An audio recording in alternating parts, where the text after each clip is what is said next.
मैं क्या उसको भेजा नहीं ना कल से। देखिए यहाँ पे देखिए सब लोग नोटिस करें, ये जो ग्रीन, ये जो हाईलाइटेड एरिया दिख रही है ना आप सभी को, ये जो हाईलाइटेड एरिया दिख रही है इस पे डबल क्लिक करें। इस पे डबल क्लिक करो सब लोग, इसमें हो सकता है आपका इधर कहीं पे आ रहा हो।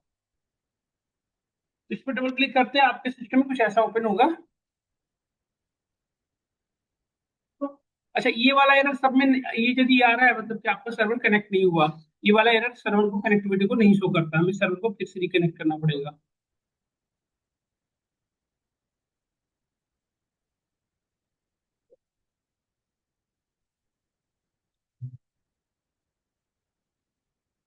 2 सेकंड है, इंस्टॉलेशन हमारे भी सर्वर में वो दिक्कत आ रही है। एक सेकंड में भी उसे अपडेट कर दूं। कल ये सब लोगों ने किया था नहीं इंस्टॉलेशन इस तरह से।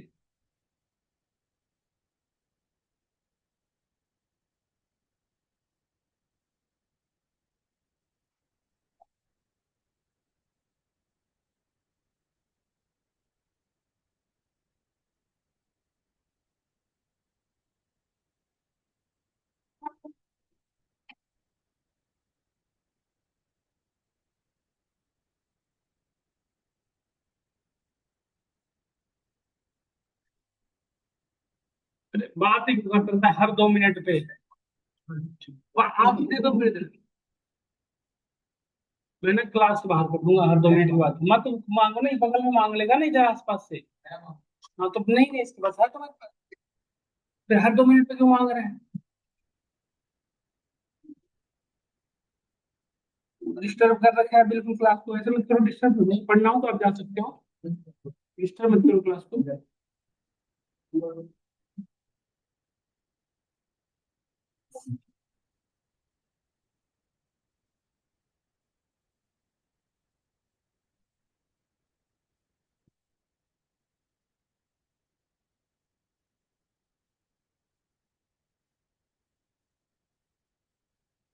देखो इस तरह से इंपॉर्टेंट है, जब आपसे जब तक जब डबल क्लिक करें तो ये पासवर्ड रिक्वायर्ड होता है, जब तक ये पासवर्ड आप एंटर नहीं करेंगे ना, ये वो पासवर्ड है जब इंस्टॉलेशन का किया था, है ना। नहीं हुआ इंस्टॉल, नहीं प्रॉपर से करवा दूंगा क्लास के बाद, एक सेकंड में आप जैसे ही आपने डबल क्लिक किया ये इस तरह से ओपन हो गया, देखो आप ध्यान से। हमारे आपको डिस्प्ले प्रॉपर दिख रही है सभी को, डिस्प्ले प्रॉपर व्यू हो रही है ना सभी को, यस। आ जाओ आ जाओ। जो आप लोग के सिस्टम में कल जो मैंने फाइल शेयर किया था क्रिएट डेटाबेस, उससे ये वाली फाइल आपने बना लिया था, ये सारी फाइल आपने बन गई है। कौन कौन सी फाइल जो दिख रही होगी, कौन कौन सी फाइल बनी एक बार देख के बताओ आप लोग। तो ये 4 फाइल बन गए होंगे आप लोग, ये वाली है ना, एक दो, ये 4 बने हैं ना सबके पास। ये 4 डेटाबेस सब फाइल मैंने भेज रखा है सबको ग्रुप में, आप लोग ग्रुप में ऐड है ना सब लोग। ये क्रिएट डेटाबेस करके फाइल नहीं अवेलेबल है। मैं फिर से भेजूंगा, कोई सुनिए, देखिए इसको करना क्या है, जब मैं भेजूंगा आपको करना क्या है कि वो फाइल को ऐसे सेलेक्ट कर लेना है, कहाँ से, देखिए एडिट के जस्ट नीचे एक आइकन दिख रहा है आपको, एडिट के जस्ट नीचे एक आइकन दिख रहा होगा, है ना। तो इस आइकन पे यदि क्लिक कर, देखो एडिट के जस्ट नीचे एक आइकन दिख रहा है, इस पर डबल क्लिक करें सिंपली, इस पे क्लिक करेंगे फाइल आपसे पूछेगा, तो हमारे पास ये फाइल देखिए अवेलेबल है। देखिए क्रिएट डेटाबेस करके मैंने भेजा हूँ, इस फाइल को सिलेक्ट कर लेंगे, सिलेक्ट करने के बाद ओपन करना है, तो किस तरह से ओपन होगा देखिए। एक्सेस नहीं है, एक सेकंड, आपने ये दिक्कत नहीं करेगा, मैंने ड्राइव लॉक कर रखा है इसलिए आ रहा है मेरे में ये इधर।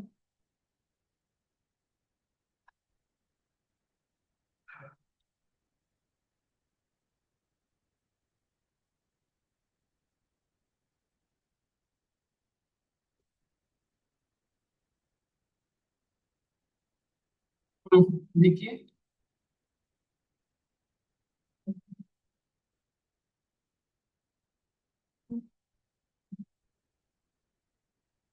देखिए ये कुछ इस तरह से ओपन होगा आपके सिस्टम में, देख रहे हैं सब लोग, यहाँ से आप इसके एडजस्ट कर सकते हो, देखो ये 3 जो ऑप्शन दिख रहे हैं ना पीछे में, यहाँ पे ये 3 ऑप्शन है, इनको आप सेट कर सकते हो अपने अकॉर्डिंग। तो इसके इसके अकॉर्डिंग आप अपने डिस्प्ले को सेट कर सकते हो जैसा चाहिए आप, है ना। मैं मुझे ऐसा डिस्प्ले चाहिए था तो मैंने कर लिया यहाँ पे ऐसे। और देखिए यहाँ पे एक ऑप्शन है रन का, ये दिख रहा है आपको ऑप्शन रन का यहाँ पे। तो ये जो पूरी स्क्रिप्ट फाइल है इसको पहले रन कराना होगा, रन कराने के लिए सिंपली इस पर क्लिक करें, रन कर जाएगा, है ना। इस पर क्लिक करें, रन कर जाएगा, देखिए पूरी की पूरी फाइल जैसे ही रन करेगी, देखो ये रन करते ही सभी में ना यहाँ पे ये ग्रीन आइकन आएगा, देखो इसको यदि स्क्रॉल डाउन करोगे ये हमारा आउटपुट विंडो है। तो यहाँ पे जितने भी बातें ना मेरे पीछे जो बैठे हैं, यहाँ पे देखिए अब ये सारे जो लाइन्स हैं वो रन कर गए यहाँ पे, है ना, ये सारे लाइन आपके रन करेंगे, आप नोटिस करिए यहाँ। इसके बाद इसको रिफ्रेश कर लें, यहाँ पे डबल क्लिक करके यहाँ पे रिफ्रेश कर लें। जैसे ही रिफ्रेश करेंगे तो ये सारे डेटाबेस के नेम आ जाएंगे। देखो ये सारे डेटाबेस नहीं आएंगे, ये वाले जो आप में ये आएंगे, SQL store, SQL inventory inventory और सिक्वल एचआर। बाय डिफॉल्ट एक डेटाबेस और होगा आपको, इस वाइस से भी है ना, आप सभी लोग जो लोग कर लिए वो देखें एक बार, यही है ना आपके सिस्टम में। जब यहाँ तक पहुंच गए तो यहाँ के बाद आगे देखो, मैंने कल की क्लास में बताया था कि ये अब इस पर्टिकुलर फाइल को यहाँ से क्लोज कर दो, जस्ट क्लोज दिस, इसको ओपन करने की जरूरत नहीं है। अब इसे अगेन क्लोज कर दें, ये आपका सिस्टम कुछ ऐसा होगा, इसको क्लोज कर दें आपने, आपका सिस्टम ऐसा ही आ रहा होगा। अब आपको क्या करना है, इस फाइल के नीचे यहाँ पे क्लिक करना है, या इस पे क्लिक करते हमें वर्क स्पेस ओपन हो जाता है, मतलब यहाँ पे हम क्यूरी राइट कर सकते हैं खुद से। इस तरह का आपका इंटरफेस ओपन हो जाएगा, इसको अपने अकॉर्डिंग सेट कर लो यहाँ से, देखो कर लिया। अब यहाँ पे हम क्यूरी राइट कर सकते हैं, वॉटेवर क्यूरी को भी हम राइट कर सकते हैं। ठीक है, देखो यहाँ पे क्यूरी राइट करने के प्लेटफॉर्म आ गए, यहाँ पे क्यूरी राइट करेंगे। अब ध्यान से देखना, कुछ चीजें मैं डिस्कस करता हूँ। जैसे लेट से ये सारे क्या है, ये सबके सब क्या है, हमने बताया था क्या सबके सब क्या है, which all are the database. ये कौन से, अभी हम कौन सा पैनल में है बताओ सब लोग, हमने कल क्लास में बताया था ना, ये कौन सा पैनल है, एडिट पैनल, ये कौन सा पैनल है, स्कीमा पैनल। तो आपको डेटाबेस में किसी भी तरह की वर्क करनी है तो कहाँ पे आना पड़ेगा, स्कीमा पैनल, ताकि आप अपने डेटा, स्कीमा क्या होता है, डेटाबेस का ब्लूप्रिंट है ना, यहाँ पे अपने डेटाबेस के अंदर की डिजाइनिंग को समझ सकते हैं। तो यदि आपको अपने डेटाबेस को समझना है तो आपको वहां पे आना पड़ेगा स्कीमा पैनल में। स्कीमा पैनल में आते ही आपको सारे अपने डेटाबेस की व्यूज दिखेगी। जैसे देखिए नेक्स्ट इस डेटाबेस पे क्लिक किया तो ये आप में भी होगा, फर्स्ट टाइम जब रन कराओगे ना तो टेबल फेचिंग फेचिंग आ रहा होगा। एक बार ये स्टार्ट कर लेना, इसको यहाँ से क्लोज करके एक बार डबल क्लिक करके फिर से रीस्टार्ट कर लेना। जैसे आप रीस्टार्ट करोगे ये फिर से चलना शुरू कर देगा। देखिए अब नोटिस करो यहाँ पे जब हम किसी भी डेटाबेस पे क्लिक करें तो ये चार पैनल दिख रहे हैं, कौन कौन से, टेबल, व्यू, एक्सप्लोर, प्रोसीजर और फंक्शन। एक एक करके डिस्कस करेंगे। सबसे पहले हम टेबल में चलते हैं। देखो ये सारे table, these are all are the table. इस टेबल में देखो, यहाँ पे जब आप किसी टेबल पे होवर करोगे तो यहाँ पे दो आइकन दिखता है, दिख रहा है ना आप सभी को। यहाँ पे देखो एक लास्ट में टेबल का आइकन, दूसरा स्टेटिंग टाइप आइकन, और लास्ट में एक्सक्लेमेटरी मार्क, ये तीन सिंबल सबको दिख रहे होंगे, ऑफ करता हूँ। तो किसी भी टेबल के लिए डेटा दिख रही है, लेट्स से कस्टमर टेबल में है और इसकी डेटा मुझे व्यू करनी है, तो सिंपली आप इस पे क्लिक करो। जैसे ही क्लिक करोगे देखो कस्टमर टेबल के सारे डेटा आ गए, देख रहे हो। इस कस्टमर टेबल की डेटा, ये आपके डेटा है, इसमें ये सारे क्या है, इनको क्या कहेंगे हम, निशान दिखाओ, ये these are the columns. Customer ID first में क्या है, कॉलम्स। इनको हम और क्या कह सकते हैं, इसे ऑल्सो कॉल्ड एज एट्रीब्यूट्स। अच्छा इसी को मार्केट में फील्ड्स भी कहेंगे, these are also called as fields. तो किसी किसी कभी कभी ना आपसे इंटरव्यू वगैरह में लिखा होता है कि कलेक्शन ऑफ एट्रीब्यूट्स या सिलेक्ट दीज एट्रीब्यूट्स या सिलेक्ट दीज फील्ड। तो फील्ड्स का मतलब कंफ्यूज नहीं होना, वो इनडायरेक्टली कॉलम की बात कर रहा है। और these all are called record, इन्हें हम क्या कहेंगे, रिकॉर्ड। तो how many record in this table, सब लोग बताएं, पीछे आवाज आ रही है ना हमारी, हमारी रिकॉर्ड की है। समझ में आ रहा है ना आपको, 1 2 3 4 these are the row number, इसको हम रिकॉर्ड कहेंगे। तो these are the row, these are the records, or these are the records, total number of how many record we have 10, and total number of column how many we have। तो ये सारे हमारे attributes या fields या column कह सकते हैं, है ना। तो किसी भी टेबल पे डेटा देखेंगे बेटा, आप सिंपली इस पे क्लिक करोगे, देखो ये अभी कौन सा टेबल का दिखाने लगा, ऑर्डर टेबल का। ये कौन सा टेबल का दिखा रहा है बताओ, प्रोडक्ट टेबल का। तो किसी भी टेबल का आप डेटा देख सकते हैं इजीली। बट आप नोटिस करो, यदि किसी भी टेबल के डेटा में यहाँ से इसे क्लोज भी कर सकते हो, कैसे क्लोज कर सकते हो, कट कर सकते हो, है ना, इसको कट कर सकते हो। तो मैं रहने देता हूँ, ध्यान से देखो। जैसे यहाँ पे आप कस्टमर टेबल पे यदि डेटा देख रहे थे, ये सारे डेटा नहीं, हमें कस्टमाइज तरीके से डेटा एक्सेस करने में क्या करना पड़ेगा, खुद की। जैसे अभी डेटा एक्सेस हो जा रहा है, देख रहे हो ना आप, तो क्यूरी की क्या रिक्वायरमेंट है, तो क्यूरी हमें कस्टमाइज तरीके से डेटा एक्सेस करने में हेल्प करेगा। जैसे अभी हमारे पास कस्टमर की सारी डेटा है, तो कभी कभी होता है ना कस्टमर के बहुत सारे रिकॉर्ड थी, जैसे लेट से आप चाहते हैं इसमें कस्टमर आईडी और उसका नेम और उसका बस सिटी और पॉइंट है, चार कॉलम, चार एज वेल एज ऐसे भी होता है कि मैं सिर्फ वो सारे कस्टमर डिटेल चाहिए जिनका पॉइंट 2000 से ग्रेटर हो, या व्हाटएवर इस तरह कंडीशनल बेस्ड डेटा आपको एक्सेस करना हो, उसके लिए हमें क्या करना पड़ेगा, खुद की क्यूरी है। समझ रहे हैं ना। तो मैंने आपको क्लास क्लास में आपको बताया था, आपको याद होगा, यदि किसी भी टेबल में से क्यूरी परफॉर्म करनी है तो हमें किसकी नीड होती है, डीक्यूएल, डेटा क्यूरी लैंग्वेज। मैंने पढ़ा था ना, सीक्वल कितनी पार्ट में डिवाइड किया गया है इंसान, बताओ, 5 पार्टों में, डीक्यूएल, फिर दूसरा कौन था, डीएमएल, डीडीएल, डीसीएल और डीसीएल। तो हमें अलग अलग सबका ऑब्जेक्टिव है, हमें इसी हर जगह में क्यूरी परफॉर्म करना है तो हमें क्या पढ़ना पड़ेगा, डीक्यूएल। अच्छा डीक्यूएल का एक स्पेशलाइजेशन है, सिर्फ क्यूरी परफॉर्म करेगा, वो आपके दिए डेटाबेस में किसी भी तरह से चेंजिंग नहीं करेगा। तो चलिए ना हम अपने अकॉर्डिंग इसमें से रिजल्ट जनरेट करेंगे और जो डेटाबेस वो एज इट इज पड़ा रहेगा, समझ रहे हो? तो जो भी मॉडिफिकेशन करेंगे वो सिर्फ क्यूरी व्यू में हमारे सामने आएगा। ये ओके, समझ में आया सभी को? यदि आपको सिर्फ क्यूरी के लिए परफॉर्म करना है तो हमें क्या यूज करना पड़ेगा, डिक्यूएल। थोड़ी सी और इंट्रोडक्शन दे रहा हूँ, ध्यान से देखो। ये तो पहले बात है, बहुत ज्यादा कर रहा हूँ, आप लोग आगे पीछे। यहाँ पे देखो दो आइकन है बेटा, यहाँ पे नोटिस करो, एक फर्स्ट आइकन टेबल का था, दूसरा आइकन सेकंड टाइप का था, देख रहे हो आप मुझे? इस पे यदि आप क्लिक करो तो अभी जो आपके सामने ओपन हो रहा है इसको कहा जाता है टेबल की डिजाइनिंग मोड। इसे क्या कहेंगे आप? Designing mode. ये टेबल कैसे बनाया हुआ है उसकी सारी इंफॉर्मेशन यहाँ पे देखो आप। यहाँ पे देखो ये सारे कॉलम के नेम दिख रहे हैं। ऐसे एक चीज और यहाँ पे देखो, ये अलग अलग कलर दिख रहे हैं, दिख रहा है सबको ना एक चीज? ये कलर की ना स्पेशलाइजेशन है, ये कलर ऐसा नहीं कि आपको अच्छा दिखे इसलिए लगाया हुआ है। सभी कलर का एक स्पेसिफिक को सिनेरियो है, स्पेसिफिक तरीके से डिजाइन किया हुआ है। हम आगे जाकर पढ़ेंगे सभी कलर का क्या एडवांटेज है, कौन सा कलर क्या किस पर्टिकुलर चीजों को एड्रेस कर रहा है या किस पर्टिकुलर चीजों को रिप्रेजेंट कर रहा है, हम डिस्कस करेंगे। फिलहाल एक चीज मैं बताना चाहता हूँ, देखो इस कस्टमर आईडी को यहाँ पे क्या बेटा, ये देखो ये कॉलम में यहाँ पे क्या है, डेटा टाइप है। डेटा टाइप क्या होता है, what is the data type? एक कॉलम के अंदर कैसे डेटा स्टोर है, that is called data type. इसलिए हम what is the data type पूछा जाए तो what is the data type? Data type represent this type of data store in that column. एक कॉलम के अंदर जिस तरह की डेटा को स्टोर की गई है that is called data type. नहीं तो यहाँ पे देखो ध्यान से, कस्टमर आईडी का डेटा टाइप क्या बताओ? इंटीजर। मतलब कस्टमर आईडी कॉलम, उसके अंदर कैसी डेटा है? क्लियर, समझ में आ गया? आपको यदि ये सिर्फ पता चल जाए, देखो ये डिजाइनिंग पता चल जाए तो मैं इंटरनली देखने की जरूरत नहीं है। देखो इसमें फर्स्ट नेम वैरिएबल क्या रिप्रेजेंट करता है? अल्फान्यूमेरिक, है ना? वैरिएबल का फुल फॉर्म होता है वेरिएबल कैरेक्टर। और इसमें डेटा कैसा स्टोर कर सकते हो? कैरेक्टर भी कर सकते हो, अल्फान्यूमेरिक भी कर सकते हो। और ये 20 कैरी का बताओ सब लोग, ये क्या लेंथ डिनोट कर रहा है। 50 कैरी रिप्रेजेंट कर रहा है अप टू 50, मतलब 50 से टोटल चलेगा, 50 से बड़ा नहीं हो सकता। समझ गए बेटा सब लोग? ये सभी समझ में आ रहा होगा इसका क्या रिलेशन है? तो वैरिएबल और कैर में क्या डिफरेंस है? कैर है सिर्फ कैरेक्टर, इसकी जो लेंथ है ना, जो इसकी लिमिटेशन है वो कम है कंपेयर टू वैरिएबल। नहीं समझ गए आप? इसकी थोड़ी सी और डिफरेंस है, डिटेल जब पढ़ेंगे ना, डेटाबेस डिजाइनिंग खुद से कर रहे होंगे तो उसमें बताऊंगा आपको वैरिएबल कैर सब में क्या डिफरेंस और क्या स्पेशलाइजेशन है। हम आगे चलते हैं, पी के पी की क्या रिप्रेजेंट करता है? प्राइमरी।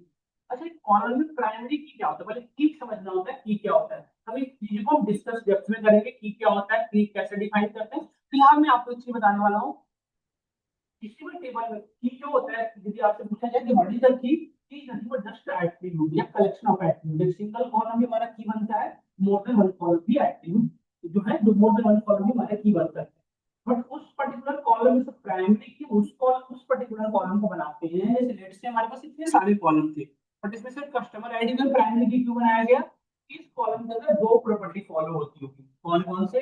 इस कॉलम के अंदर कोई भी डुप्लीकेट एंट्री नहीं होगा और there is no any null value.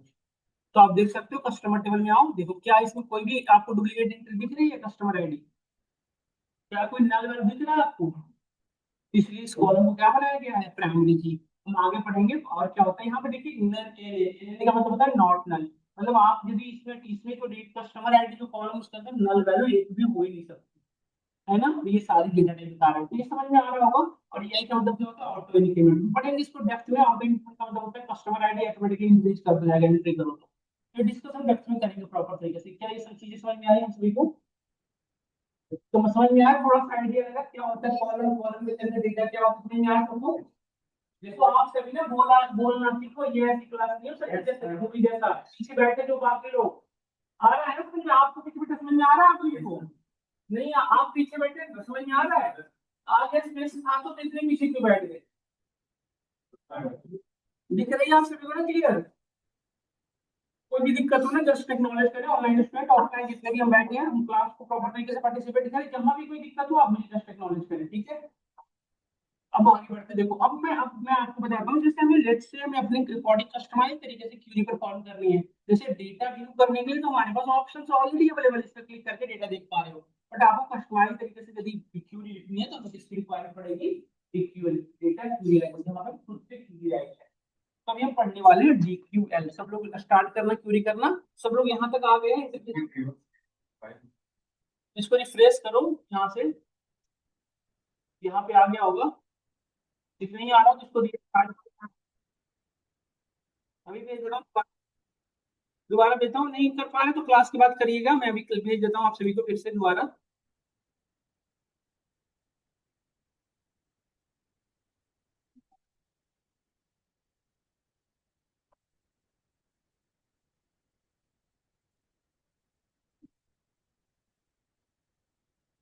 भेज दिया हूँ आप सभी को, इसको दोबारा रन करा लेंगे।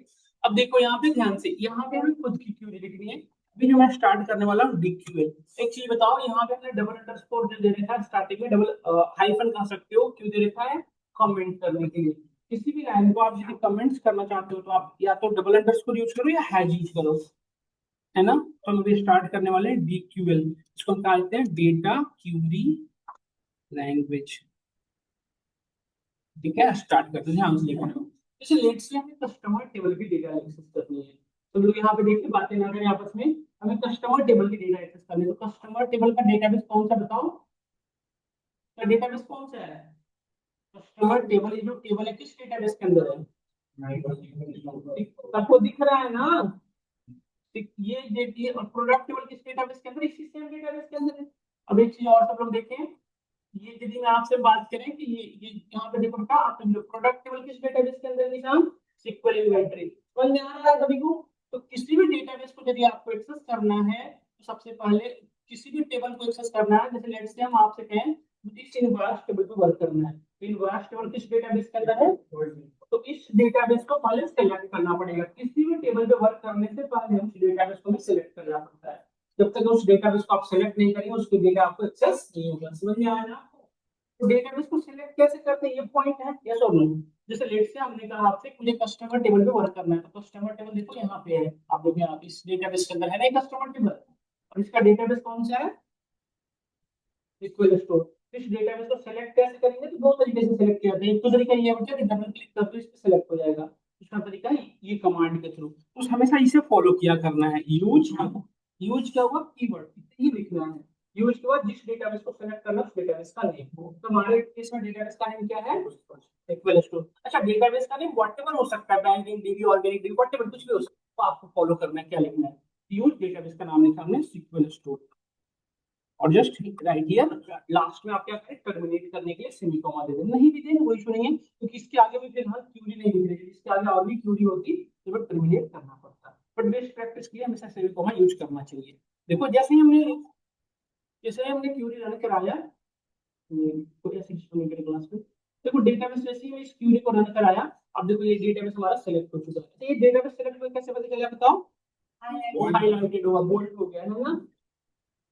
कंट्रोल इंटर एक साथ प्रेस करना या यहाँ से रन करा सकते। देखो ये वाली आइटम दिख रही है ना, इससे दो तरीके हैं रन कराने के।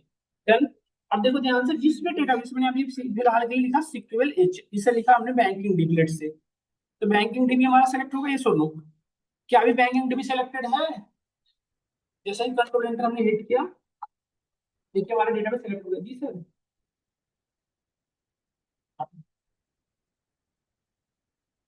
नहीं सर, क्लास में है सर। एक नंबर सर। नहीं सर, वो कुछ चेयर लगवा कर आया तो सर ज्यादा हो गया। आप लोग प्रैक्टिस के लिए, आप लोग क्लास हो ना सबका? पीछे हम सभी का क्लास ही है। बस ऐसे सेट ऐसे बैठो ना, ऐसे एक एक करके इसमें। देखिए ये डेटाबेस हमारी सिलेक्ट हो चुकी है, सभी को क्लियर है नहीं तक हम। अब लेट से अब आराम से आप किसी भी टेबल को एक्सेस कर सकते हो। जैसे लेट से हमें कस्टमर टेबल में वर्क करना था, तो हम सबसे पहले इस डेटाबेस को सिलेक्ट कर लेंगे। तो डेटाबेस सेलेक्ट करने के दो तरीके थे, एक तो ये तरीका है, दूसरा तरीका है डबल क्लिक कर दो इस पे। तो डबल क्लिक करने वाला सिर्फ यहाँ पे अवेलेबल होगा, बाकी जगहों पे नहीं। इसलिए हमेशा कोशिश करना कि कमांड के थ्रू यूज करें। और कमांड कौन सा है? ये वाला सिक्वल क्यूरी यूज करना होता है ज्यादा बेटर। कि हमने डेटाबेस का नाम लिखेंगे यूज, देन डेटाबेस का नाम सिक्वल स्टोर। ठीक है, देखिए हमने कमांड रन कराया, देखिए डेटाबेस सेलेक्ट हो चुका ना, डेटाबेस सेलेक्ट देखिए। डन। अब हमें इस डेटाबेस के अंदर से टेबल एक्सेस करनी है। यहाँ तक सबको, अपने सभी को लेवल पे सबको समझ में आ रहा है ना? तो हमें कोई ऐसा जिसको ऐसा लग रहा है कि चल गया है, समझ नहीं आ रहा है, ऐसा कोई नहीं है ना? हमसे सब लोग, आप दोनों को, आप तीनों को आ रहा है ना समझ में? आ रहा है आप पीछे तीनों आ रहे थे, आप तीनों को, आप लास्ट वाले सबसे यहाँ तक समझ में आ रहा है? डन। सभी को यहाँ तक सबको क्लियर है ना? आपको, आप लोगों तो है ना? अब यहाँ पे नोटिस करो, अब इसमें से किसी भी टेबल पे काम करना है, लेट्स से इसमें से कोई भी टेबल पे काम करना है तो एक्सेस कर सकते हो आराम से। तो टेबल के अंदर क्या क्या होता है बताओ? Row and column. तो सबसे पहले सिलेक्शन किसका होता है? कॉलम का। ठीक है, तो कॉलम को सिलेक्ट करने के लिए क्या यूज करते हैं? Select statement. क्या यूज करेंगे? Select. Select is the statement that help us to select the column. Simple है। सेलेक्ट नाम पर चल रहा है, क्या करेगा सिलेक्शन, बट किस चीज की सिलेक्शन करता है, कॉलम का, रो का नहीं करेगा, इससे किसका काम करेगा, कॉलम का। तो हमने यहाँ पे लिखा सिलेक्ट स्टार, स्टार क्या रिप्रेजेंट करता है बेटा, ऑल। हमने यहाँ पे जैसे यहाँ पे सिलेक्ट स्टार लिखा, mean select all the column, star क्या रिप्रेजेंट करता है, ऑल। अब आपने ठीक है, आपसे दो स्टेटमेंट लिखे होंगे, select all the column, but table किस टेबल से कॉलम लानी है, क्योंकि कॉलम तो टेबल के अंदर होगा, so we need to write again a keyword that is called from. अच्छा, इन दोनों के बीच में स्पेस होना जरूरी नहीं है, आप दे भी सकते हो, नहीं भी दे सकते हो, इसको एक लाइन में भी लिख सकते हो, अलग अलग लाइन में भी लिख सकते हो, आप पे डिपेंड है, एक लाइन में भी लिख सकते हो, देखो ऐसे, फ्रॉम देन टेबल का नेम, टेबल कौन सा टेबल से डेटा लानी थी, कस्टमर। तो अभी देखो इस पूरे क्यूरी का यदि आपसे एक बार समराइज करो, तो select all the column from customer table, मतलब आप इनसे सिंपली ये इस स्टेटमेंट से ये कहना चाह रहे हो कि कस्टमर टेबल की मुझे सारी कॉलम चाहिए, तो सारे कॉलम में डेटा भी होगी, तो आपको सारी की सारी आ जाएगी, देखो हमारे पास क्लियर दिख रहा है, कस्टमर टेबल की सारी डेटा आपके सामने व्यू हो रही दिख रही है ना। तो ये तो हम ऐसे क्लिक करके भी देख ले रहे थे, तो फिर इसकी क्यूरी देखने की क्या जरूरत पड़ी, आप यहाँ पे कस्टमाइज कर सकते हो। मैंने अभी बताया ना आपको कि आप एक लाइन में लिख सकते हो, अलग अलग लाइन होती है, यहाँ पे ऐसे करके भी लिख सकते हो, देखो कोई एरर नहीं आ रहा है। अच्छा, एक चीज नोटिस करो, हमने यहाँ पे सेमी कॉमा दे रखा है, इस क्यूरी के बाद कोई कॉमा नहीं, इसका मतलब क्या है, देखो ये इस क्यूरी के बाद हमने दूसरा क्यूरी यहाँ पे लिखा है, इसलिए यहाँ पे सेमी कॉमा दिया है, इस क्यूरी के बाद फर्दर कोई क्यूरी है ही नहीं हमारे, देखो इसलिए हमें देने की नीड नहीं है। इसके बाद यदि कोई क्यूरी और लिखना होता तो हमें सेमी कॉलम लिखना पड़ता है। सेमी कॉलम क्या करता है, उस क्यूरी को टर्मिनेट करता है, मतलब वहां पे क्लोज हो जाता है, समझ में आया। तो ये ऐसा मैंडेटरी नहीं कि हमेशा सेमी कॉमा देने की नीड है। अब मैंने स्टार हटाया, और जो जो कॉलम आपको एक्सेस करना है उस कॉलम का नेम, बट कॉलम का नेम हमेशा फ्रॉम से पहले, ध्यान से देखो, इस फ्रॉम से पहले जो कॉलम लिखना है यहाँ पे लिखो, मतलब कॉलम का नेम हमेशा फ्रॉम से पहले, ये ऑर्डरिंग है, ये फॉलो करना जरूरी है। मतलब कॉलम में किसी भी तरह की वर्किंग करनी होगी, चाहे कॉलम में नई वैल्यू ऐड करनी है, कॉलम से कुछ चीज एक्सट्रैक्ट करनी है, वट करनी है, हमेशा फ्रॉम से पहले लिखो। तो हमें जो जो कॉलम को एक्सेस करना था हमने देखा, तो यहाँ पे देखो हमने कभी लिया कस्टमर आईडी, फिर हमने इस कस्टमर का ले लिया फर्स्ट नेम, देखो।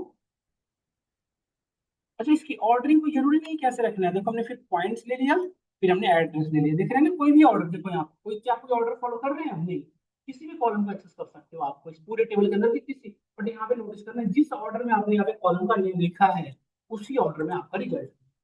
तो अभी आपने कितने कॉलम सेलेक्ट कर रखे हैं, यदि आप ध्यान से देखो तो अभी आपके पास कितने कॉलम होता है, चार कॉलम है, क्या सभी को क्लियर है। और जिस टेबल से डेटा ला रहे हैं कस्टमर टेबल से, तो कस्टमर टेबल से चार कॉलम आएंगे, आप नोटिस करिए क्या यही चार कॉलम आ रहे हैं या सोनू, देखिए देखो यही कॉलम आ रही है सोनू। बट एक चीज नोटिस करो क्या है, बट ये देखो ये चार जो कॉलम है ये रिजल्ट नहीं हुए, रियल डेटा में ऐसा नहीं कि चार डेटा बाद में डिलीट हो गई होगी, रियल टेबल में होगा वैसा के वैसा ही है, ऐसा नो। रियल टेबल यदि आप देखिए, जो ओरिजिनल टेबल था इसको यदि आप देखो, तो वो टेबल एज इट इज है, इसमें कोई भी चेंजिंग नहीं हुआ है, देख पा रहे हो ना आप भी लोग। तो अब हम लेट्स से हम यहाँ पे सबको क्लोज कर देते हैं, मैं आपको फिर से समझाता हूँ कुछ चीजें और। जैसे एक चीज देखो, हमारे टेबल में फर्स्ट नेम और लास्ट नेम अलग अलग है, ध्यान से देखो, फर्स्ट नेम और लास्ट नेम अलग अलग है, मैं चाहता हूँ कि फर्स्ट नेम और लास्ट नेम का एक सिंगल कॉम्बिनेशन बनाओ, रिजल्ट जो मुझे जनरेट करना है वो ऐसे करना है कि फर्स्ट नेम और लास्ट नेम सिंगल कॉलम में, समझ गए क्या, इस वजह से लोग कंफ्यूजन समझे आप। ऐसे रिक्वायरमेंट होती है रियल लाइफ में, देखिए हो गया, कभी कभी होता है कि एक ही कॉलम के अंदर दोनों है, कभी कभी एक होता है कि दोनों को अलग अलग भी करना हो सकता है, तो अभी हमारे पास दोनों अलग अलग है, एक ही कॉलम में करना है, तो कैसे करेंगे। अब यहाँ पे नोटिस करो, दोनों का जो डेटा टाइप था हमने दिखाया था आपको, दोनों का डेटा टाइप क्या है, देखो आप सिमिलर है दोनों का, देखो फर्स्ट नेम और लास्ट नेम दोनों का डेटा टाइप सिमिलर है, वैरिएबल दोनों का है, तो इससे कोई और प्रॉब्लम नहीं होगी, यहाँ पे सिंपली क्या लिखेंगे आप देखिए, इसको अलग अलग लाइन में भी लिख सकते हो, देखो कॉलम का नेम हम अलग अलग ऐसे ऐसे भी लिख सकते हैं, ऐसे इससे ये होता है कि आपको समझने में आसानी होती है, बस ये ध्यान रखना। तो भी हमने कितने कॉलम, देखो यहाँ पे चार कॉलम हमने लिया, यहाँ पे रन करा, ये चारों कॉलम की डेटा दिख रही है, क्लियर। अब हमें फर्स्ट नेम और लास्ट नेम दोनों चाहिए था, तो फर्स्ट नेम और लास्ट नेम दोनों ही चाहिए, दोनों चाहिए यदि, तो उसके लिए यूज करते हैं कॉनकैट फंक्शन, क्या यूज करते हैं, कॉनकैट। तो देखो यहाँ पे कॉनकैट, ये क्या करेगा, यदि दो डेटा टाइप यदि वैरिएबल्स हैं या कैरेक्टर है, कुछ भी हम दोनों को एक अटैच करते हैं, बट ऐसे अटैच करेगा कॉन्कैटिनेट, जैसे 2 4, तो कितना हो जाएगा 12। मोहन और प्रसाद, यदि आप इन दोनों को कॉन्कैट करोगे तो मोहन प्रसाद हो जाएगा। बट जैसे रियल में 2 + 4 6 नहीं हो जाता है, वहाँ यहाँ पे ऐसा नहीं होगा, कॉन्कैट में क्या होता है, एक नंबर दूसरे नंबर से अटैच, समझ गए ना। तो यहाँ पे हमने किया फर्स्ट नेम, एक कॉलम डाला, दूसरा हमने डाला लास्ट नेम, क्या बताओ क्या हमने सही किया ऐसे, फर्स्ट नेम और लास्ट नेम के बीच में अटैच हो गए ना, देखो यदि ये इसको रन कराओ क्यूरी को, यहाँ पे कॉमा दे दो, यहाँ पे लिखो यहाँ पे देखो दोनों फर्स्ट नेम और लास्ट में अटैच हो गए ना निशान, यहाँ पे देखो आ गए। बट क्या आपने देखा होगा कि फर्स्ट नेम और लास्ट नेम दोनों के बीच में क्या होता है, स्पेस होता है। क्या इसमें है स्पेस? तो हमें अभी क्यों नहीं है, क्योंकि हमने सिर्फ दो ही ये फर्स्ट नेम फर्स्ट नेम और लास्ट दोनों को अटैच किया, इन दोनों के बीच में स्पेस भी चाहिए, तो स्पेस को भी कॉन्टैक्ट करना पड़ेगा नहीं। तो हम क्या करेंगे, इन दोनों के यहाँ पे बीच में स्पेस दे देंगे। स्पेस के लिए देखो आप कितनी कितनी स्ट्रिंग को आप कॉन्टैक्ट कर रहे हो, तीन को, फर्स्ट नेम फिर स्पेस फिर लास्ट। तो हमारा दिखेगा, देखो आप रिजल्ट ऐसा दिखेगा आपको, देखिए फर्स्ट नेम स्पेस लास्ट। अब एक प्रॉब्लम और है, कॉलम का नेम देखो क्या आ रहा है, जो हमने यहाँ पे एक्सप्रेशन लिखा था वही कॉलम का नेम आ रहा है। कॉलम का नेम ऐसा तो नहीं होना चाहिए था ना, कॉलम का नेम क्या होता है, फुल नेम या तो सिंगल वर्ड होता है। इसको आप यदि इसको कॉलम नेम देना चाहते हो तो यहाँ पे यूज कर सकते हो एज की वर्ड, एज के बाद कॉलम का नेम जो चाहो। कॉलम का नेम जैसा देखो पोस्ट करना है कि वो स्पेस ना हो, मतलब कॉलम के नेम में कभी भी स्पेस ना हो। जैसे हमने यहाँ पे लिखा फुल नेम, ऐसे देखो क्लियर हुआ हम सभी को यहाँ पे। तो देखो फर्स्ट नेम और लास्ट में ऐसे ही पूरी प्रॉपर रिजल्ट चाहिए थी, एक बार आप सभी लोग करके देखो। हाँ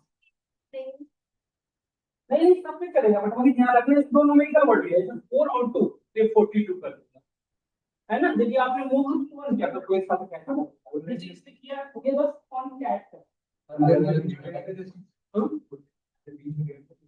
क्या मतलब कैसे, ये हाँ यहाँ पे फुल नेम के बीच में ऐसा क्या देखो, इसमें इसमें स्पेस, कॉलम का नेम में ना स्पेस नहीं दे सकते, एरर आएगा देखो यहाँ पे। एरर पढ़ो यहाँ पे, एरर नीचे में आता है, ये वाली एरर यहाँ पे देगा आपको, देखो सिक्वल सिंटेक्स दे रहा है ना कि एरर दे रहा है। तो कभी भी कॉलम के नेम में स्पेस नहीं दे सकते, ये स्पेस नहीं, है ना। कॉलम के लिए एरर आएगा नहीं तो। अच्छा ये जो कॉलम है निशान, क्या रियल डेटा में बना होगा, ये सिर्फ आपके रिजल्ट भी हुए हैं, आप किससे रियल डेटा में कोई चेंज नहीं हुई, पर आप लोग करके नहीं तो अपने लिए या आप लिख लो, यदि कॉलम को कॉपी करना चाहो तो ये समझना हो तो समझिए, हम आगे बढ़े यदि हो गया हो तो। यहाँ पे किसी को कोई कंसर्न कोई डाउट हो तो बताएं, ऑनलाइन स्टूडेंट आप लोग को क्लियर हो रहा है नहीं याद करके, ऑनलाइन स्टूडेंट सभी को क्लियर हो रहा है, क्योंकि देखो ये बेसिक है, यहाँ से शुरू होगा ना तो आपको आगे फर्दर समझते में आ जाएगा। तो आगे बढ़ते देखिएगा। अब इस कॉलम को इस क्यूरी को मैं मॉडिफाई करता हूँ। देखो इस पूरे क्यूरी को यदि मुझे कमेंट आउट करनी है तो कैसे करेंगे, सेलेक्ट किया हमने कंट्रोल फॉरवर्ड स्लैश, फिर से एक बार देखें, पूरे को हमने सेलेक्ट किया यहाँ से यहाँ तक, जहां तक आपको कमेंट आउट करनी, कमेंट से करने से क्या होगा कि ये क्यूरी रन नहीं करेगी, बस आपके पास अवेलेबल रहेगी नीचे फॉर्म में। तो यहाँ से यहाँ तक जहां तक आपको कमेंट करना सेलेक्ट किया और हमने कंट्रोल बोले, कंट्रोल फॉरवर्ड। कंट्रोल के जस्ट ऊपर होता है ना जो फॉरवर्ड स्लैश ऐसे हाइफन है, ये वाला हाइफन होता है ना, देखो आप ये वाला hyphen, control plus this one, ये हाइफन कमेंट करने के लिए, फॉर कमेंटिंग द लाइन मैं लिख देता हूँ, या आप हैज भी लिख सकते हो फॉर कमेंटिंग। आगे बढ़े यदि यहाँ तक हो गया हो तो। अब एक चीज और, हम कुछ क्यूरी और लिखते हैं, इस क्यूरी को मैं यूज कर लेता हूँ, आपको पता ही होगा, सबको पता है इस क्यूरी को हम कोड यूज कर सकते हैं। इस कोड को हमने यहाँ पे लिखा और इसमें से कुछ कॉलम को अभी देखो अनकमेंट करने का भी यही तरीका है। इसमें से हम कुछ चीजों को हटा देते हैं, एड्रेस हटा देते हैं। अब हमें बस बस 3 कॉलम आ रहे हैं। अब लेट से मुझे चाहिए पॉइंट्स का 10% इंक्रीमेंट कराना हो, लेट से ये पॉइंट्स का 10% इंक्रीमेंट कराना, कैसे करोगे, पॉइंट पहले से है, अब इस पर 10% इंक्रीमेंट करना है, तो ये जो एक्शन होगा ये सब कहाँ होगा, फ्रॉम से पहले, है ना, क्योंकि कॉलम पे एक्शन लेना है। तो कैसे लोगे, पॉइंट्स इनका 10%, ये हो गया 10%, ये सुनो निशान क्लियर है, ये 0.1 मतलब 10% हुआ, बताओ सब लोग ये तो नहीं। तो देखो ये 10% कैलकुलेट होके आ गया, 2273 रुपये का क्या होता है, 227 रुपया, 10% हुआ, 947 का 94.7 हुआ, 10% हुआ ना सबका। बट ये वैल्यू हमें इसमें ऐड करनी है, यही करना है ना, तो आपने 10% निकाला, बट 10% ऐड करो तब ना कोई इंक्रीमेंटेड हुआ। तो हम क्या ऐसे कर सकते हैं कि पॉइंट्स प्लस पॉइंट्स का 10%, ये सब बताओ सब लोग। अब ये जो वैल्यू आ रही है ध्यान से, 2200 था, ये 2273 था, ये 2500 हो गया, ये सब। तो बस कॉलम का नेम सेट करना है, तो कॉलम का नेम कैसे सेट करोगे बताओ, एज यहाँ पे जो कॉलम का नाम दे दो, जैसे हमने दे दिया incremented points, incremented points.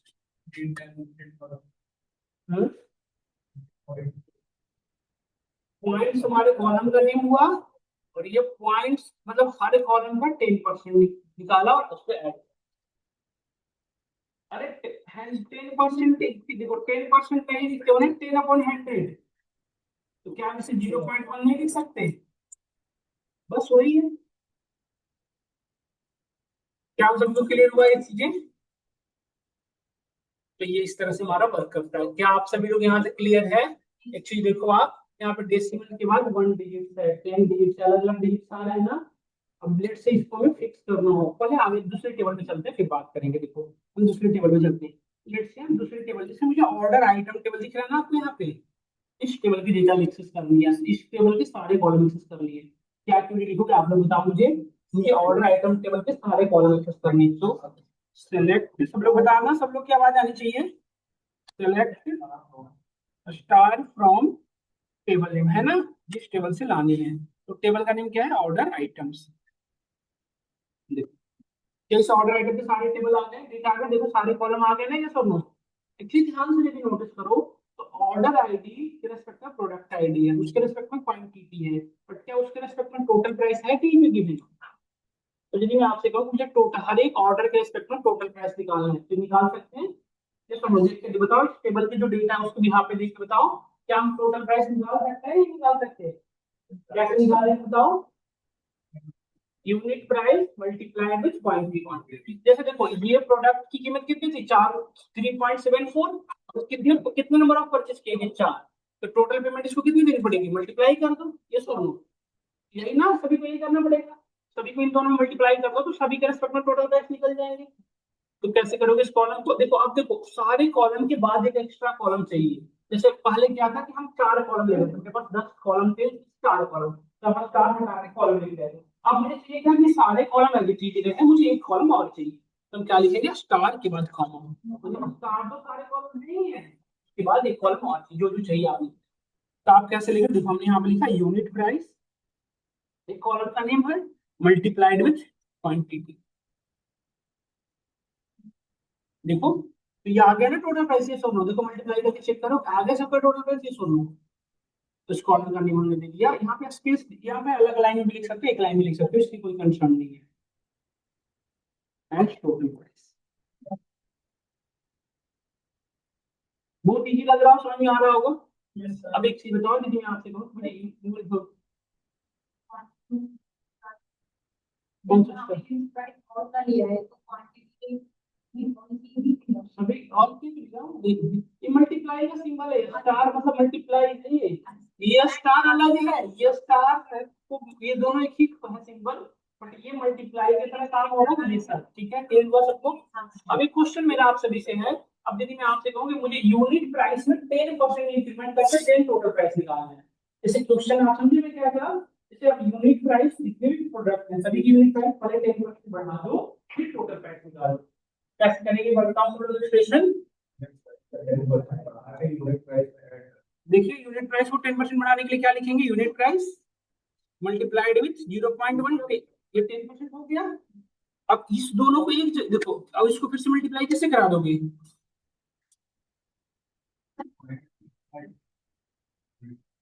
Unit price को फिर ऐड भी तो करेंगे यूनिट प्राइस में, तब नहीं 10% बढ़ गया। अब देखो ये यूनिट प्राइस 10% इंक्रीमेंट हो गया ना सब लोग देखिए। अब इसको मल्टीप्लाई किससे करानी है? क्वांटिटी से। अब यूनिट प्राइस पहले ये था, बट अब हमारी यूनिट प्राइस 10% इंक्रीमेंटेड वाला आ गई। अब इसको मल्टीप्लाई कैसे कराएंगे? क्वांटिटी से। अब एक चीज देखो, ये जो एक्सप्रेशन इसमें कितने ऑपरेटर यूज हो रहे हैं? कितने ऑपरेटर यूज हो रहे हैं? 2 ऑपरेटर यूज हो रहे हैं ना। यदि मोर देन 1 ऑपरेटर यूज होने लग जाते हैं, हमने पढ़ा है क्या फॉलो करने लग जाता है? बॉड मास। बॉड मास पढ़े थे ना हम लोग, तो इससे पहले किसका काम होने लग जाएगा? मल्टीप्लाई का। बट मुझे ऐसा नहीं करना है, मुझे क्या क्या करना है? पहले इतना काम हो जाए, उसके बाद क्वांटिटी से मल्टीप्लाई करो, यस और no? So we need to use a bracket. Bracket लगाने से क्या होगा कि अब बॉड मास के अकॉर्डिंग सबसे पहले काम किसका होता है? ब्रैकेट। फिर ऑफ का, फिर डिवीजन का, BODMA, समझ गए ना? मल्टीप्लाई एडिशन सब्ट्रैक्शन, समझ गए? देखो आप इस तरह से हमारे पास कॉर्पोरेटिव की नई वैल्यू आ गई। देखो पहले 14.96 थी, अब 10% बढ़ने के बाद कितना होगा? 16.956। इस कॉलम का नाम हम दे देते हैं कुछ भी, जैसे एज इंक्रीमेंटेड प्राइस, कुछ भी लिख देंगे, इंक्रीमेंट बस। अब एक चीज नोटिस करो, डेसिमल के बाद किसी में 2 डिजिट, किसी में 3 डिजिट, मल्टीपल डिजिट्स हैं, तो आप देखोगे इंडिया में डेसिमल के बाद 2 ही डिजिट तक चलते हैं, अमाउंट जो होते हैं 2 ही डिजिट तक होते हैं ना, रुपीज 10 जो होता है। 99 के बाद भी पैसा मिल गया तो शुरू 299 पैसा, क्या मतलब इसका? नहीं, तो इसको कैसे फिक्स करेंगे बताओ? प्रॉब्लम है देख, पहले ये चीज ना आप समझो मेरी बात को। पहले आप ना हर पॉइंट को पे कंसर्न समझ लेना चाहिए, तब आपको इंटरेस्ट लगेगा। कि यहाँ पे डेसिमल के बाद देखो मल्टीपल डिजिट्स हैं, और हमें डेसिमल के बाद कितनी डिजिट फिक्स करनी है? हमें चाहिए 2 डिजिट। कभी कभी ऐसे भी होता है कि डिजिट के डेसिमल के बाद कोई डिजिट ही नहीं चाहिए। जैसे एज है, किसी का एज बिल्कुल 20 का देखो 26, 25.5 क्या होगा? कुछ नहीं है, तो कैसे फिक्स करोगे इसको? तो आप मैथमेटिक्स में से कैसे फिक्स करते थे? राउंड फंक्शन यूज करते थे ना। अब राउंड ऑफ क्या करते थे? वैल्यू का करते थे ना, याद करो। यहाँ हम क्या यूज करेंगे? Round function. तो देखो राउंड ऑफ, इस पूरे जो वैल्यू कैलकुलेट हो क्या, उस पूरे पे राउंड ऑफ करना है ना मुझे, यस और नो? तो पूरे पे राउंड ऑफ लगाना पड़ेगा, तो इसके आगे राउंड लगाओ, और राउंड के ब्रैकेट के अंदर ये पूरी एक्सप्रेशन दे दो। और इस पूरी देखो, ये पूरी की पूरी वैल्यू हो गई। इस पूरी की पूरी वैल्यू, इसमें कितने डिजिट चाहिए डेसिमल के बाद, वो यहाँ के बाद लिखते हो। समझे आप? तो अब क्या होगा, ये एक्सप्रेशन इवैल्यूएट होने के बाद वैल्यू क्या बनेगी? 6.456। उसके बाद उसमें से टू क्या करेगा? इतने डिजिट का नंबर लेके आएगा। समझ में आया क्या? देखो फिक्स हो गया ना, देखो। यदि मैं 1 लिख दूं तो डेसिमल के बाद कितने डिजिट दिखेंगे आपको? सिर्फ 1 डिजिट, देखो दिख रहा है ना। और यदि आप 0 लिख दो तो there is no any digit after decimal. देखो, क्या आप सभी को पॉइंट क्लियर हुआ? तो लोग ऑनलाइन ऑफलाइन जितने भी बैठे हैं, क्या सबको क्लियर हुआ है राउंड ऑफ फॉलो करके? अब इन सबों के साथ मैं यदि आपसे कहूँ कि अमाउंट है, तो रुपीज का सिंबल ऐड होना चाहिए लास्ट में। तो रुपीज का सिंबल कैसे ऐड करोगे? क्योंकि देखो, जैसे देखो, ये प्रोडक्ट आईडी है, इसमें रुपीज का सिंबल नहीं समझ में आता है, इसके बाद में नहीं है समझ में आता है, बट अमाउंट में रुपीज का सिंबल ऐड होता है, आप देखे होंगे किसी डेटा पे। तो मुझे इनके क्या करना है, इसके डेटा को हमें रुपीज का सिंबल ऐड करना है, कैसे करेंगे? अब इसके लास्ट में ऐड करना है, तो वही बात आ गई कॉन्कैट वाला, हमें एडिशन सब्ट्रैक्शन नहीं करना है, बस अटैच करना है। तो क्या यूज करेंगे? कॉन्कैट। तो कॉन्कैट किसके साथ करना है? ये जो वैल्यू बना के नया ला रहा है उसके साथ, है ना? भाई साहब सो जाओ बस। नहीं क्या? यहाँ पे ना ऐसे सोया मत करो प्लीज। फ्रिज में एसी पड़ी है, उसको आप लगा लो थोड़े आंखों में, ऐसे नींद मत लिया करो क्लास में। कॉन्कैट कर दिया। देखो ये इस पूरे के साथ कॉन्कैट कर दिया ना, इसलिए हमने यहाँ पे कॉमा देके सिंबल लगा दिया। अब कौन सा सिंबल लगाना है? रुपीज का। रुपीज का सिंबल कैसे लाओगे? डबल कोट्स के अंदर विंडो डॉट प्रेस करो, विंडो डॉट जैसे ही प्रेस करोगे ना, सारे तरह की इमोजी आ जाएंगे। तो जो आपको लगाना है यहाँ पे, हमें किसका सिंबल लगाना है? रुपीज का। वो विंडो डॉट। ये हो सकता है आप में इसको खोजना ज्यादा पड़े, तो मैं जो जो आप यूज करते हो फ्रिक्वेंटली वही आपके पास आते हैं, तो ये हो सकता है आपको खोजने ज्यादा पड़ जाए। देखो इसमें बीच में स्पेस रखेंगे ना, क्योंकि अभी यहाँ पे स्टार्टिंग में पीछे रखना। ये तरीका से कहाँ पे ऐड होगा बताओ? निशांत सोच के बताओ। ये जो मैं पीछे में हूँ, और कभी कभी होता है रुपीज सिंबल आगे में ऐड करना है, तो क्या करोगे? रुपीज पहले लगा दो, फिर वेरिएबल लगा दो, है ना? देखो ये 8 कहाँ से आ गया? देखो क्या सभी के आगे रुपीज का सिंबल लास्ट में ऐड हो गया ना, देखो आप। ये सुनो, देखो क्या हम सभी को क्लियर हुआ इससे? आगे भी लगाना हो तो इसको बस यहाँ से हटाओ, फिर इसको लगा दो आगे, फिर कॉमा दे दो। नहीं, क्या यहाँ पे हम सभी को क्लियर है? तो आज हम यही तक रखते हैं, आप लोग इतना प्रैक्टिस करके आना, आप लोग घर जाना। और आपको कुछ क्वेश्चन दे रहा हूँ तो घर से करके आना। आप देखो यहाँ पर कस्टमर डिटेल दिख रहा है ना आप सभी को, इसमें से आप सिर्फ वो आप ये ऐसा कर लेना, पॉइंट्स को 10% डिक्रीमेंट करा कर देख लेना, इंक्रीमेंट करके देख लेना। फिर इसमें से सिर्फ इवन नंबर को फाइंड आउट करके देख लेना, इस क्वेश्चन करके देखना करके, ठीक है? फिर घर पे की क्वेश्चन आपको घर से करके आना है, कुछ क्वेश्चन मतलब और भी टेबल है, देखो ऐसा नहीं कि सिर्फ यही है। जैसे देखो हमारे पास एक और डेटाबेस है, यहाँ पे आ जाओ। इक्वल इन्वेंट्री से बहुत इंटरेस्टिंग डेटा है, देखो ध्यान से। हमारे पास एक इनवॉइस करके टेबल है, इसमें आ जाओ और देखो। इसमें ना हर एक क्लाइंट आईडी के रेस्पेक्ट में देखो, invoice ID number client ID, और हर इनवॉइस टोटल ने कितने रुपए की पेमेंट ली है वो भी पता है। तो यदि मैं आपसे कहूँ कि हर इनवॉइस के रिस्पेक्ट में पेमेंट कितना ड्यूज है वो निकालना हो, तो क्या करोगे? देखो ये इनवॉइस उसने लोन लिया था तब था, और उसने कुछ रिटर्न भी तो किया, जैसे देखो इसने लोन लिया था 175, रिटर्न कितना कर दिया? 8.8 रिटर्न किया। तो ड्यूज अमाउंट क्या होगा? Invoice total minus payment total होगा ना। तो आप घर से क्वेश्चन करके आना, हमें क्या करना है? रिमेनिंग अमाउंट निकालना है, कितना अमाउंट बचा हुआ है। तो हो जाएगा इसमें, इससे बताओ सब लोग और भी होगा। इसके बाद आपको 10% पेनाल्टी लगाना है। फिर प्रैक्टिकल ढंग से करके देखना है एक बार, कोशिश करना देखो करने का, है ना। पेनाल्टी किस पे लगती है, टोटल अमाउंट पे या बचे हुए अमाउंट पे?